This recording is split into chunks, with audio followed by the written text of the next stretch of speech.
Shalom. This week we are starting a whole new cycle of the Torah, a whole new Sefer, a whole new Parsha Bereshis. And now is the time to start studying Chumash. As we begin the next cycle of the Torah, we are given an opportunity to be inspired by the new start. Yet, year after year, we find ourselves disappointed by missed opportunities. Why is it that even though we want to study Chumash better, we fail to do so? What is causing us to fall short? At the start of the Torah, God wrote, "In the beginning of God's creation of the heavens and the earth."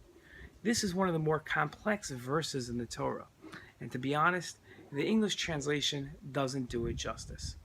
The Hebrew word that God used for heavens was Shemayim, and in his commentary to this verse, the Sforno wrote that the word Shemayim refers to a faraway place.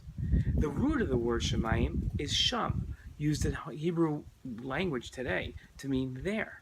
The picture being drawn for us is that the heavens are a faraway place. On a literal level, describing the heavens as a faraway place is difficult to understand. Far from where? How is distance measured? We can't be satisfied with saying that the heavens are far from earth. There must be more to this Sforno's explanation.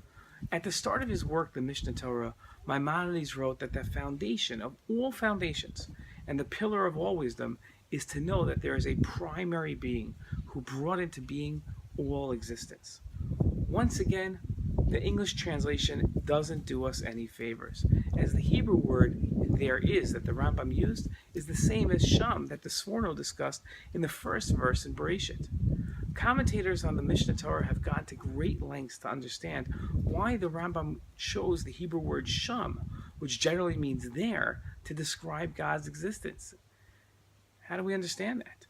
Towards the end of the Torah, we read God's description of the Torah. It is not in heaven, so that you might say, "Who will go up for heaven for us and fetch it for us, to teach it to us that we can fulfill it? Nor is the Torah beyond the sea, that you might say, "Who will cross to the other side of the sea for us and fetch it for us, to teach it to us that we can fulfill it?" Rather, this thing, the Torah, is very close to you. It is in your mouth and in your heart, so that you can fulfill it.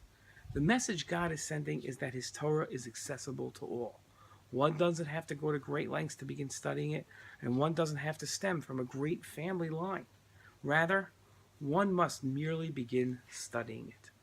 The word for heavens, Shemayim, is used to reflect man's thoughts on how distant God and his Torah are from lowly man.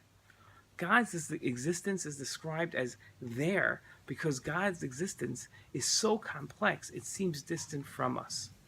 The hesitancy most people face when starting to study Torah is fear and apprehension. The assumption made is that you have to be a big scholar to study the Torah. Picking up a Chumash is an intimidating step, even for the scholar. This is God's word, and one would imagine that great expertise combined with an expansive background would be necessary. But the exact opposite is true. This year, let's recognize just how close the Torah is, and whether you're a beginner or a scholar, taking that next step in our understanding of the Torah in our study is just a step away. Shabbat Shalom.